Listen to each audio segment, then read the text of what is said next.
ABC Listen. Podcasts, radio, news, music and more.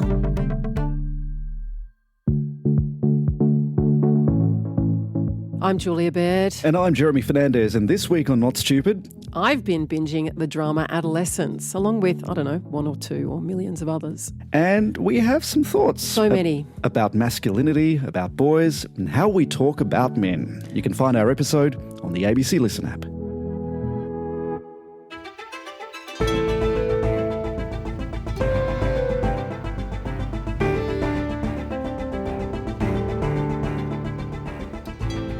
I suppose we've all texted the wrong person once or twice, but to accidentally message a journalist about top secret war plans, well, that would be bad.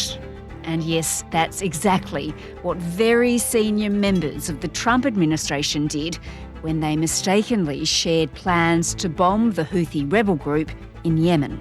Today, David Smith from the United States Studies Centre at Sydney Uni on the great Signalgate scandal. I'm Sam Hawley on Gadigal land in Sydney. This is ABC News Daily.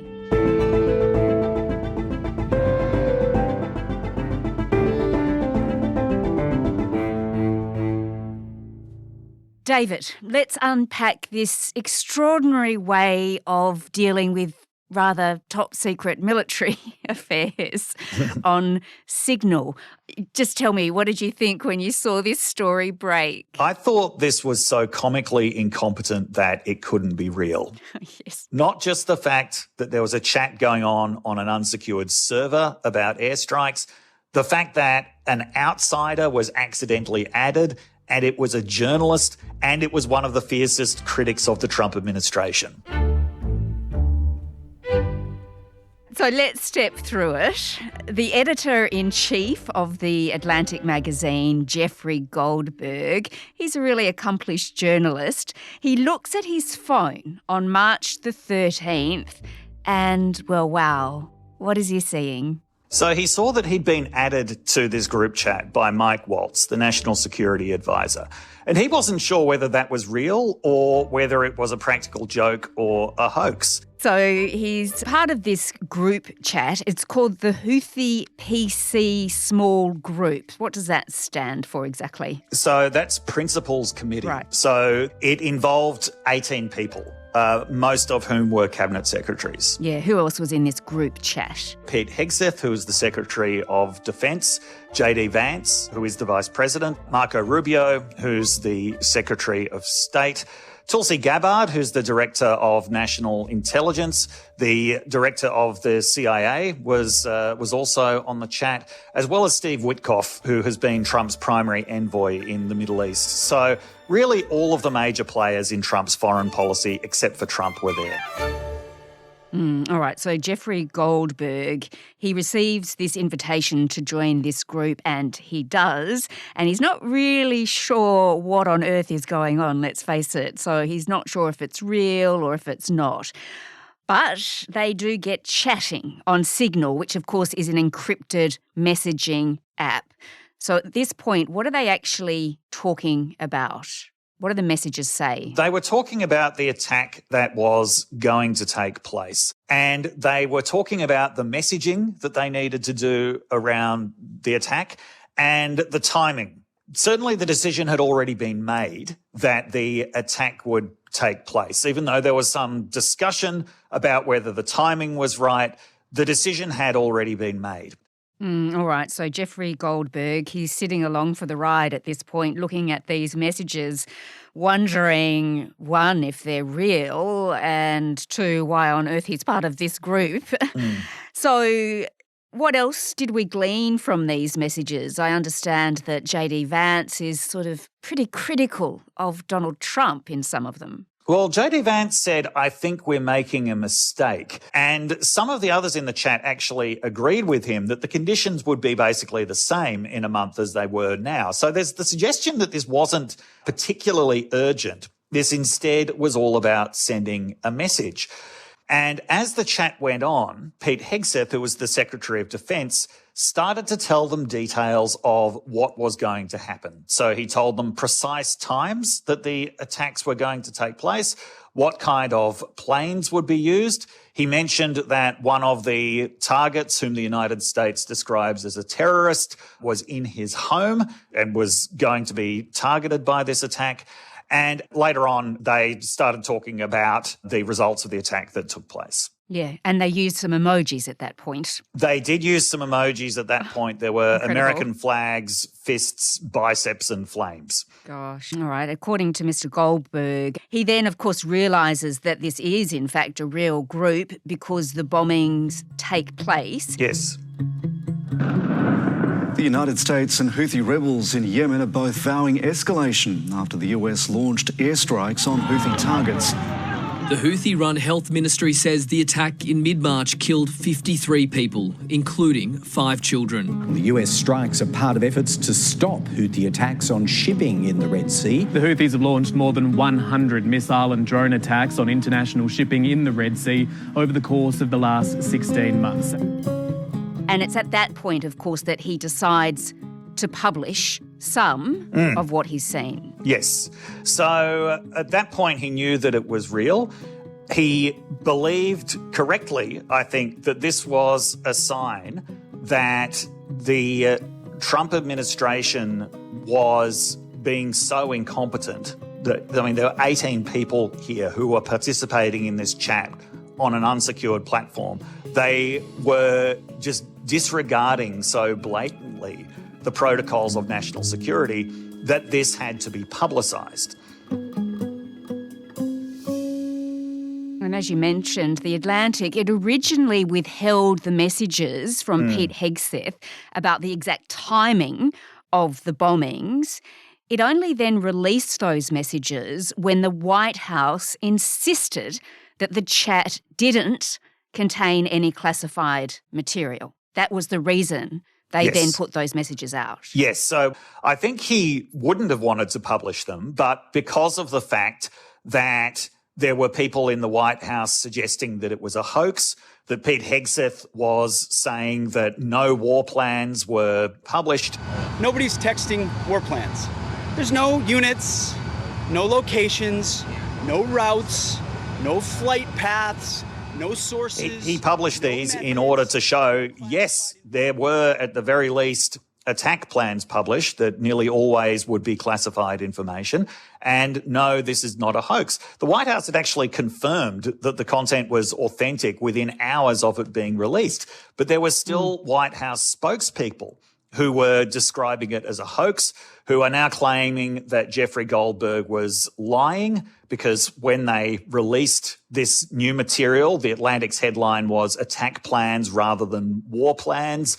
The White House spokesperson Caroline Leavitt said in an amazing stretch of logic that this means The Atlantic is conceding that these were not war plans. And again, this message, there was no classified information transmitted. There were no war plans discussed. Why did The Atlantic downgrade their allegation about war plans to attack plans? They're now playing word games because they know this was sensationalist spin from a reporter who is well known for doing this. And even now, J.D. Vance is claiming that Jeffrey Goldberg was overselling what he had. Now, okay, there's more details that could have been included in this text that weren't. Pete Hegseth didn't give away the exact bombing coordinates. But generally, by most people's understanding of what war plans are, these were plans about upcoming acts of war.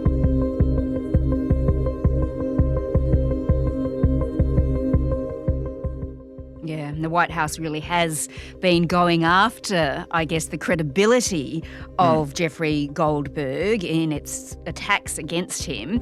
The person that was on just happens to be a sleazebag, so maybe that's just coincidence, I don't know. Donald Trump, of course, has been downplaying the whole thing as well. He says it's just a witch hunt. Well, I don't know about downplaying. The press upplays it. I think it's all a witch hunt, that's all. I think it's a witch hunt.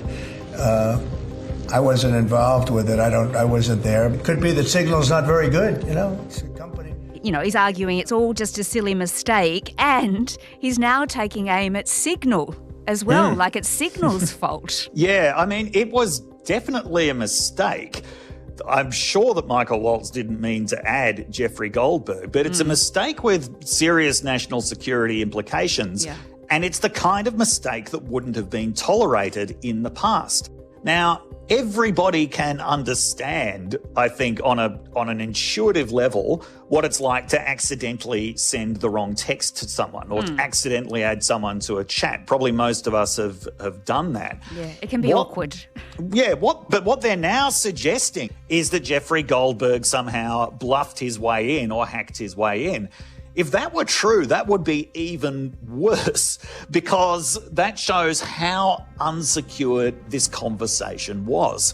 This is why they are not supposed to use apps like Signal for purposes like this, because if they used the secured American government systems, it would be impossible for something like this to happen. Yeah, and not to mention that if this sort of information had leaked out to the wrong people, then, you know, military pilots, US pilots could have been at risk, right? Yes, or if it had been sent to another journalist who just wasn't as careful with the information and who thought that it was authorising them to talk about it. Like, oh, here's what the US military is just about to do in Yemen. So there are all kinds of ways that this could have gone wrong. So as you alluded to, David, the use of Signal as a way to communicate at this really, really high level goes against so many conventions. So how is it actually meant to be done? So Signal can be used to alert somebody into the government that they need to check their secured communications. So the secured communications, there's a really physical element to them. It's only certain devices that are allowed to be used, phones and laptops, that are government issued and that another device can't be plugged into. They also have to be used in secured places, in particular rooms, in the person's home or office. If they're travelling, there's a team that goes with them that can set up a secure space. The other reason why Signal is not supposed to be used in communications like this is because discussions like this are supposed to be recorded and stored. These are official government communications about very serious government matters.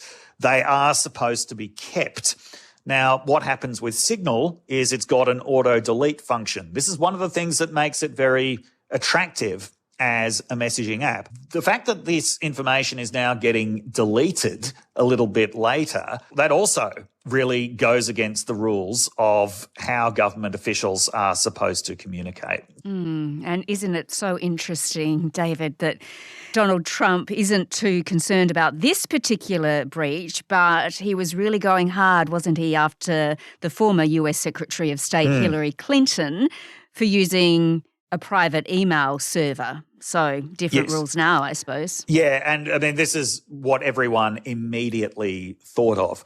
In the lead up to the 2016 election, this was being described by Republicans in terms of absolute treachery. On its face, this appears to be no different. This is even worse. The White House's response might actually be the worst aspect of this at all. The fact that they're now maintaining that this kind of information didn't need to be classified, that there's nothing wrong with having this kind of discussion on an unsecured platform, that sends the signal that it's okay for this to happen again. The message that would send to people serving in the United States military is that not everything they are doing is protected by these entirely secure systems that maintain the utmost secrecy of information. It's also sending a message to allies that information that is shared with the United States, that intelligence that is shared in the United States might then be discussed on some kind of unsecured platform. That is a very, very worrying signal coming out of the White House. So ultimately then, David, you think that this damages the systems that have been put in place for good reason and what ultimately increases security risks? Absolutely. And I think it goes beyond national security. It goes to the whole issue of trust in the United States government, where we've had very high-level US government officials blatantly denying things that everybody can see are actually true. Associate Professor David Smith is from the United States Studies Centre at Sydney University. This episode was produced by Sydney Peed. Audio production by Sam Dunn. Our supervising producer is David Cody.